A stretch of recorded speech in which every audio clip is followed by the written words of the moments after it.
আমি প্ৰয়াত টংকেশ্বৰ কোঁৱৰ আমাৰ অসম জাতীয় পৰিষদ দলৰ চৰাইদেউ জিলা সমিতিৰ সভাপতি তথা এটা সময়ত কেন্দ্ৰীয় সমিতিৰ আমাৰ নেতা আছিলে।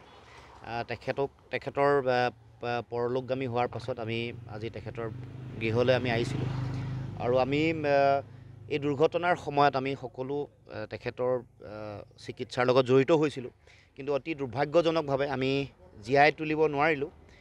এইটো আমাৰ সকলোৰে কাৰণে, দলটোৰ কাৰণে, জাতীয় জীৱনৰ কাৰণে, জাতীয়তাবাদ প্ৰতিষ্ঠাৰ কাৰণে যিখন সংগ্ৰাম, মহাসংগ্ৰাম, এইখনৰ কাৰণে এটা বৃহৎ ক্ষতি বুলি আমি সকলোৱে উপলব্ধি কৰিছোঁ। আৰু বিশেষকৈ এই অঞ্চলৰ ৰাইজে সকলোৱে জানে এগৰাকী অতি সৰবৰাহী সমাজহিতৈষী এগৰাকী ব্যক্তি, ক্ৰীড়াৰ লগত ক্ৰীড়া সংগঠক হিচাপে জড়িত, সমাজৰ বিভিন্ন কাম কাজৰ লগত এগৰাকী আজন্ম জাতীয়তাবাদী চৰিত্ৰৰ এগৰাকী ব্যক্তি আছিল প্ৰয়াত টংকেশ্বৰ কোঁৱৰ।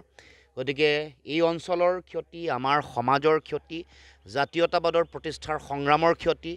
গতিকে আমি এই ক্ষণত তেখেতৰ প্ৰতি বিদেহী আত্মাৰ প্ৰতি গভীৰ শ্ৰদ্ধাঞ্জলি আমি জ্ঞাপন কৰিছোঁ আৰু শোকসন্তপ্ত পৰিয়ালবৰ্গৰ কাষত আমি থিয় হৈছোঁ।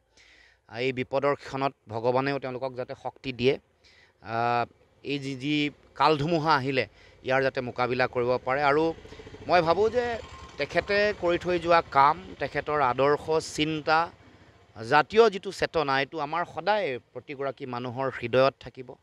প্ৰতিনিয়ত মানুহে উপলব্ধি কৰিব কেনেকৈ তেখেতে কাম কৰিছিলে, কেনেকৈ জাতীয়তাবাদ প্ৰতিষ্ঠাৰ কাৰণে অসমৰ মানুহৰ জাতি জনগোষ্ঠী ভাষা ভাষী ধৰ্মাৱলম্বী লোকৰ মাজত সমন্বয়ৰ চেতনা, জাতীয় চেতনা উন্মেষ কৰিবৰ কাৰণে কেনেকৈ প্ৰতি মুহূৰ্তত কাম কৰিছিলে, এই কথা ৰাইজে উপলব্ধি কৰিব। কামৰ মাজত নিশ্চিতভাৱে তেওঁ জীয়াই থাকিব আৰু তেখেতৰ চিন্তা আৰু আদৰ্শৰ মাজতো, আদৰ্শবোৰৰ যোগেদিও মানুহৰ মাজত তেওঁ জীয়াই থাকিব বুলি আমি সকলোৱে আশা কৰিছোঁ।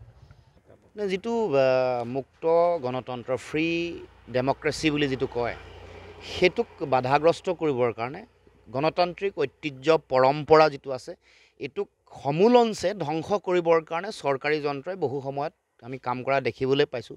শেহতীয়াকৈ পঞ্চায়ত নিৰ্বাচনৰ যিটো জ্বলন্ত উদাহৰণ, পুলিচক ব্যৱহাৰ কৰা হৈছে, প্ৰশাসনিক মানুহক ব্যৱহাৰ কৰা হৈছে, ভয় ভাবুকি খুওৱা হৈছে, টকা পইচাৰ প্ৰলোভন দিয়া হৈছে, কাৰোবাক আঁচনি, চৰকাৰী আঁচনি যিবোৰ জনগণৰ টকাৰে দিয়া আঁচনি, জনকল্যাণকামী আঁচনিসমূহ কাটি দিম বুলিও ভয় ভাবুকি খুৱাই এই নিৰ্বাচনটো যিটো মুক্ত নিৰ্বাচন হ'ব লাগে তাক বাধা দিবলৈ চেষ্টা কৰিছে।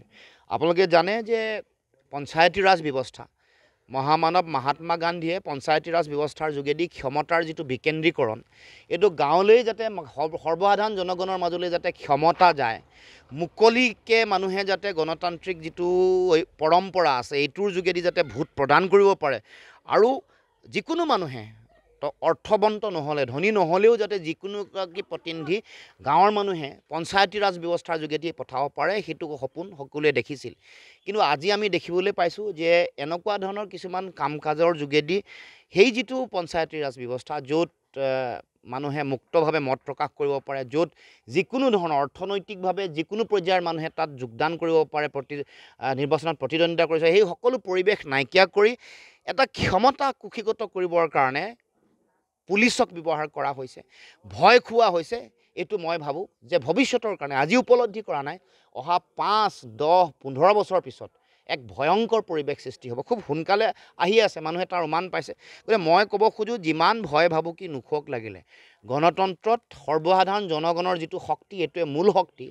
ৰাইজে সঠিক আৰু শুদ্ধ সিদ্ধান্ত ল'লে নিশ্চিতভাৱে ইয়াৰ উত্তৰ আমি দিব পাৰিম, কাৰণ জনগণৰ ওচৰতে সেই শক্তি আছে। আমি কেতিয়াও তেওঁলোকৰ যিটো ষড়যন্ত্ৰৰ টকা পইচাৰ ৰাজনীতি, তাৰ লগত আমি প্ৰতিযোগিতা কৰিব নোৱাৰোঁ। কিন্তু জনগণে যদি সিদ্ধান্ত লয়, কোনো টকা পইচাৰ খেল, কোনো ভয় ভাবুকি, কোনো পুলিচী ৰাজ বা কোনো প্ৰশাসনক ব্যৱস্থা কৰাৰ চিন্তাই কেতিয়াও কাকো তেওঁলোকে এই যিটো ৰাজনীতি তাৰ পৰা তেওঁলোকে লাভৱান হ'ব নোৱাৰিব। জনগণক মই আহ্বান জনাইছোঁ যাতে সকলোৱে সঠিক, শুদ্ধ আৰু বিবেকী সিদ্ধান্ত, বিবেকক সুধি যাতে এটা সিদ্ধান্ত গ্ৰহণ কৰে। এই যে খোৱা বোৱা বস্তুৰ সামগ্ৰীৰ দাম বাঢ়িছে, কৰ কাটল বঢ়াইছে, মিউনিচিপালিটি অঞ্চলসমূহত municipality tax, solid waste management tax, খাজানা বাঢ়িছে, লাইটৰ বিল বাঢ়িছে, তাৰ উপৰিও এনেকুৱা পুলিচক তেওঁলোকৰ নিজৰ স্বাৰ্থত ব্যৱহাৰ কৰি সংবিধান আৰু ন্যায়পালিকাক যিটো সংকটলৈ ঠেলি দিছে, তাৰ বিৰুদ্ধে ৰাইজ সজাগ আৰু সচেতন হৈ সঠিক শুদ্ধ সিদ্ধান্ত গ্ৰহণ কৰক।